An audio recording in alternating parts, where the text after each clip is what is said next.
Hey guys, I'm doing my weekly Pletty update.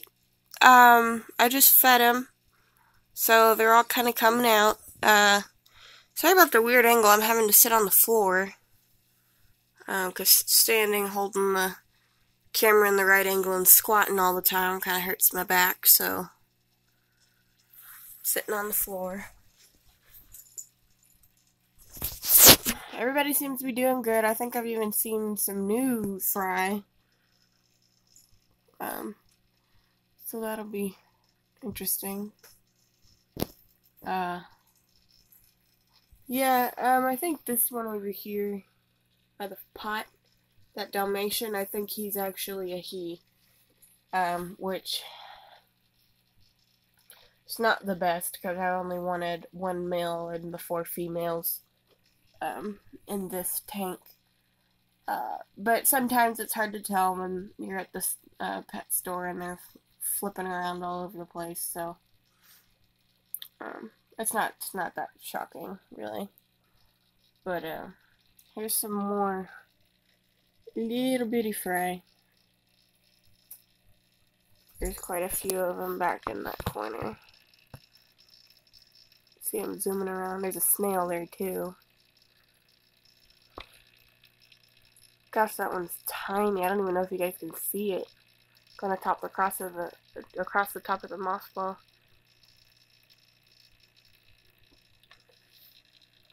There he is. He is tiny. And this looks like a couple days old. I mean, he's about the size of a piece of rice. Oh, there's a bunch of them back there. That's cool. I love these ornamental hedge balls, I guess. I don't know what they're called. But I got those at Hobby Lobby, and they're all plastic, so there's no glue or nothing, so they're completely fish safe.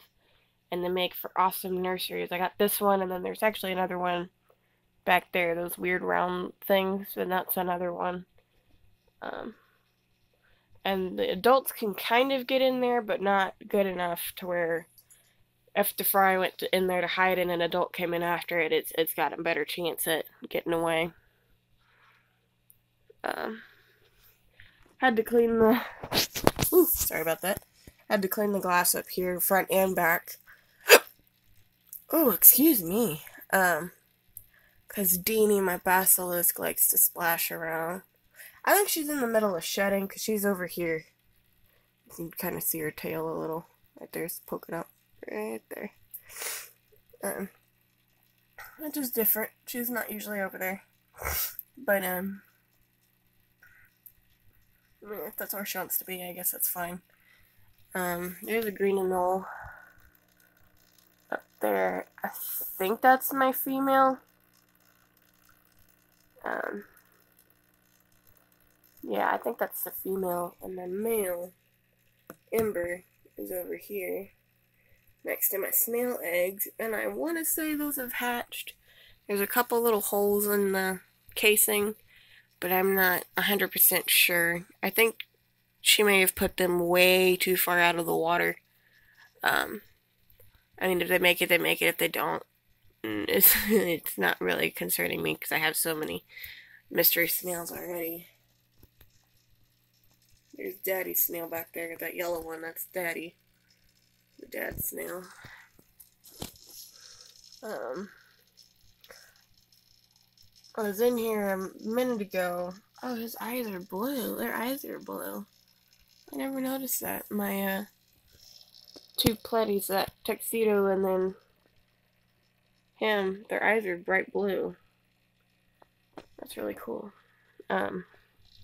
No, I came out over here earlier and I looked in my Toad's cloud in her little cave right there, and she wasn't in there. I was like, where'd she go? And she was in the water sitting behind this plant right here. And so that was different. I hadn't seen her in the water before. But she got back up on the land on her own, so that's good. Normally I'll go and elaborate on everybody in here when I do one of these, or pick one and go on them. But actually, I'm gonna go show you a different enclosure that has my garter snake in it. He's been active today, so maybe he'll come out for you guys. So we'll... Can I help you? Yourself. This is Kiki. She's been in a couple of my videos. She's all grown up now. Aren't you? Aren't you? Yeah. So we'll go take a look at Nake the snake real quick. So this is Nake's cage. It's got about 2 inches of eco earth in it. And the reason for that is this actually came out of the 40-gallon tank that we were just at before I put the water in it. And I didn't want to just throw it away because, I don't know if you can see it. See if it'll move again. See that little critter running around? It's a baby cricket. And there was literally hundreds of them, so I didn't want to throw them away if I can raise them and use them for feeders eventually. So they're in here, and they clean up after him a little bit. They enjoy pre-digested fish scales and things like that. So they're doing good. I have his water over here, and actually I moved his light because it was pretty dark. It's pretty dark in here. You can't really see anything. That's Myrtle the turtle. I might do a video on her sometime, I don't know. She's not actually mine, but I feed her and do her water changes and everything. There's Nake. My cute little, hopefully male garter snake. Peeking out of his little hole. All this hole is a piece of wood sitting on top of 2 pretty even rocks. And when I put the eco earth in here, it was pretty wet. So there's actually a layer of eco earth on top of the wood. So if he does sit on top of it, then it's not just plain wood. And then I kind of covered it with some rocks, and there's a hole back there that he pokes his head out of a lot, and then this hole here, which is the original hole that I had planned for him to use, but he likes both, and he'll sit on top of it. There's another rock on the top that he'll slither up on and sit on when the light's over there and kind of warm himself a little. That's an actual rock with a fossil in it, and I have no clue what the fossil is.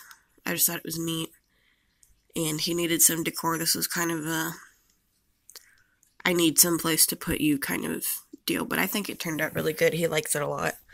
And then I have this big granite rock, this fake plant back here, to just kind of make it not so hardscaped, a little more softscaping.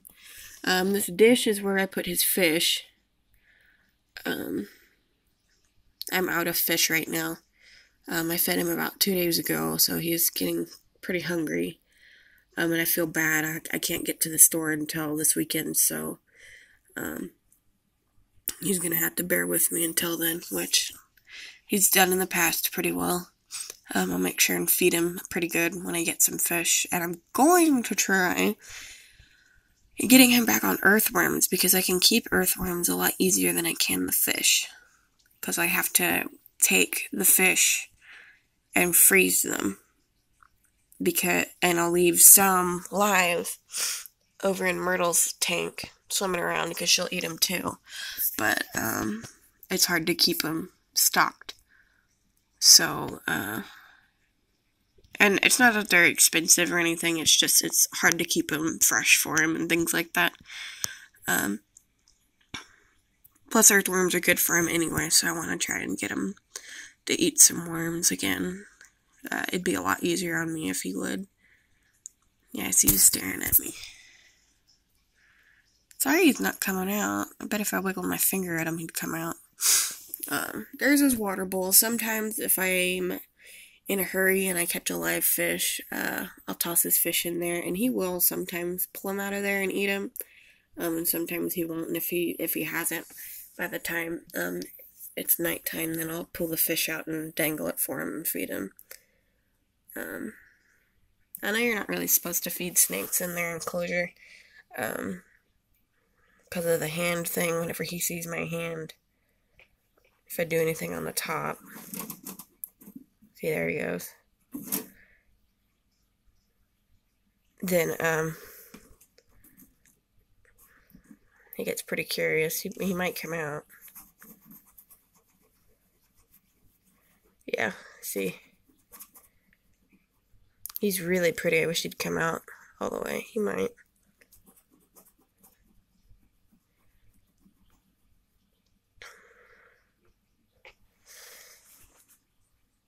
And there he is. He's got a really pretty, almost speckled coloration to him.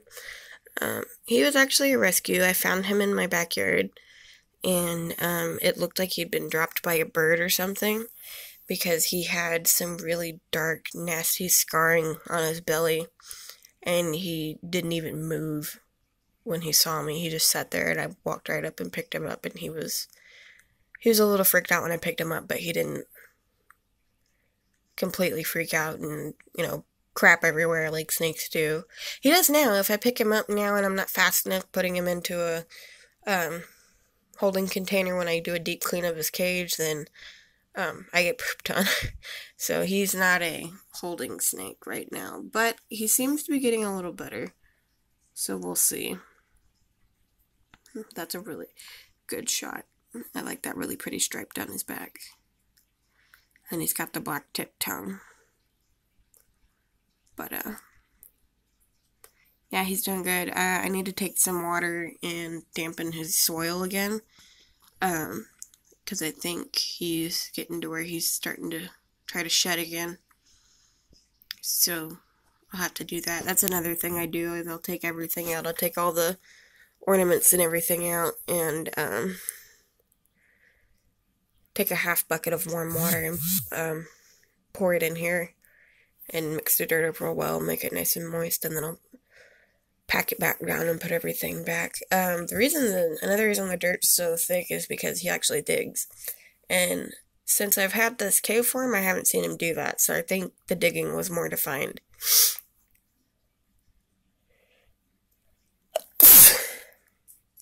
Excuse me. A proper place to hide, but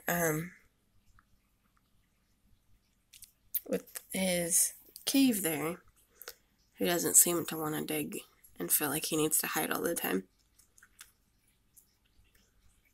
which is cool, because I kind of like the packed down dirt. You can kind of see where he slithers out most of the time, and then back here and over by his water, he'll dig around under there, and then he's dug out a little bit right here, just kind of exploring.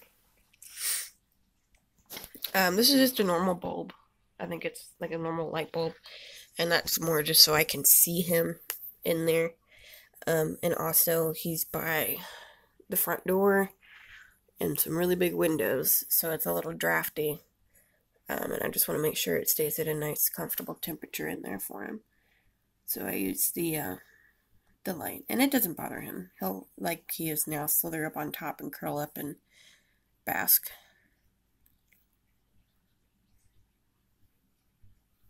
This is the only live plant I have in there. That's it's just a aloe vera plant that I repotted. And he used to love that. He'd curl up on top of it and be curled all the way around the rim of the pot and sit there almost all day. What else was I gonna say?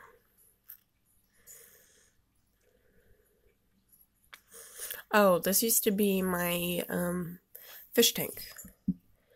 I don't know if you can see the this right here. That's from my snail laying eggs like everywhere, and that was really hard stuff to get off. I couldn't get it off all the way. I'll have to work on that again, but it works really good for him. It's a 20-gallon long reptile tank. The lid slides and locks, so he can't get out. There's tape there because when it was a fish tank, it was really inconvenient to slide the lid out, drop a couple pellets in there, and slide it back. Because I did have wires and stuff in the tank that had to come out, so there was a slight gap in the back. And normally that wouldn't bother me, but I do have a crab, so I didn't want him climbing out, so I had to keep this lid on it. Otherwise, I wouldn't have had the lid, but, yeah, it also works because I can fit my tongs and, his fish through the hole there, so I'll just peel the tape back, drop the food in there, dangle it around, until he gets it, and then, I can close it back up with the tape, so it works pretty good. That rock looks really cool on there. I might move this. The only reason it's kind of front and center is because he comes out and he can see that pretty good. But it's kind of in a weird spot. It's almost like on top of a hill, and I don't like it very much. So I think when I redo, or not redo, but hydrate his soil, then I'll make that a little more flat. I need to get a sprayer. I'm thinking about getting like a pesticide sprayer, like an empty one, and not putting pesticides in it, of course, and using it to wet down my tanks, because that would be awesome. Because right now, I'm taking about like that, bottles of dechlorinated water every 2 days and spraying down my gecko tank really well, and almost making it rain. I'll spray the top of the tank and it'll drip down, and it'd be kind of like rain. Actually, I may show you guys that real quick. But anyway, if I had one of those, it'd be a lot easier to humidify his tank, even my 40-gallon tank with all the fish and stuff in it. It'd still be a good idea to wet it down every now and then, just in case there's poop that I can't see or something like that. I just love him. I was gonna release him this summer, but I don't know if I will or not. He's really cool. Alright, let me show you what I mean by make it rain. So here I have my 40-gallon gecko tank. It's looking a little sad right now. I need to redo the background like really bad. So I'm hoping this next pay, what'd I do?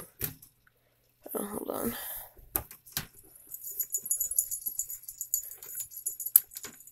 There, the door smashed the button. Hopefully this next pay I can get the material to do it. Literally, all I need is the Great Stuff foam. And that's it. That's all I need to get. And I should be able to redo it nicely. But yeah, I don't know if y'all can see the disgusting looking water spots on the top. But that's there for a reason. I'll spray it like this and see how the water accumulates, and then it drops like rain. I don't know, it's kind of fun for me, and I think it's a real natural way to hydrate the gecko tank.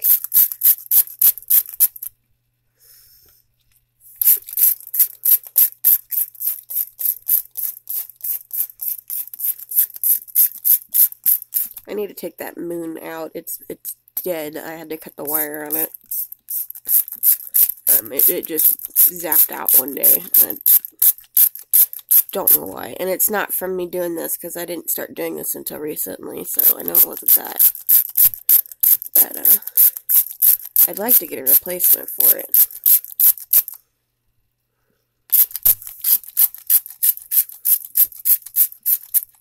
So yeah, I just do that. It'd be a little hard if you had a mesh top to do this. Maybe just spray down through the mesh top and you'll still get the same kind of effect.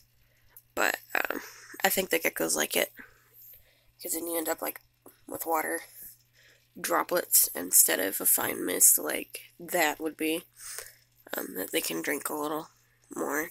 And I got water everywhere. I got water there, got water in there, and then I got their water there, and I'm also thinking about doing a bigger one of those, just to be sure. I mean, they don't absolutely need it. They should be getting enough water from me spraying, but I do still see Penny from time to time down here in the water bowl, so I might do that. I'm not sure yet.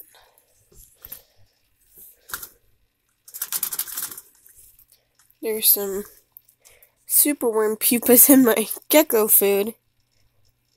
How did those get in there? No. In case you're wondering, I do feed dry most of the time. About once a month I'll do the wet. And the reason I do that is because this, dry like this, lasts so much longer and it stays good so much longer than the wet stuff. There's not really a high humidity here, so gecko food dries out really quickly if you put water in it. So I just feed the dry most of the time, and then, like I said, about once a month, then I'll give the wet. But this way, it's so they more have food whenever they need it, as opposed to wanting food, smelling it, knowing it's there, but not being able to lick it up because it's dry and hard and they can't eat it. So let's take a peek. Oop. There's Sergeant. I don't know why he lives down here. Yes, hi. Mocha most of the time lives down there too.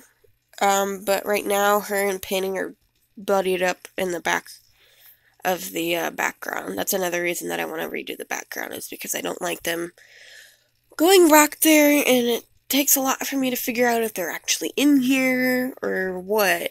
So doing the new background is going to be awesome, and I'm probably going to do a tutorial on that. It's probably going to take me about 4 days to do it. So I'll have to get our extra 20-gallon tank and put these 3 in there. I don't know what that was, until I get it done. Which they're not going to like too much, but in the long run it'll be better for them. Well, I think I'm going to end here. Thank you guys for watching. If anybody has any questions, feel free to comment. If there's anything you want me to elaborate on, just let me know, and I can do that. Again, thank you for watching, and I'll catch you next time.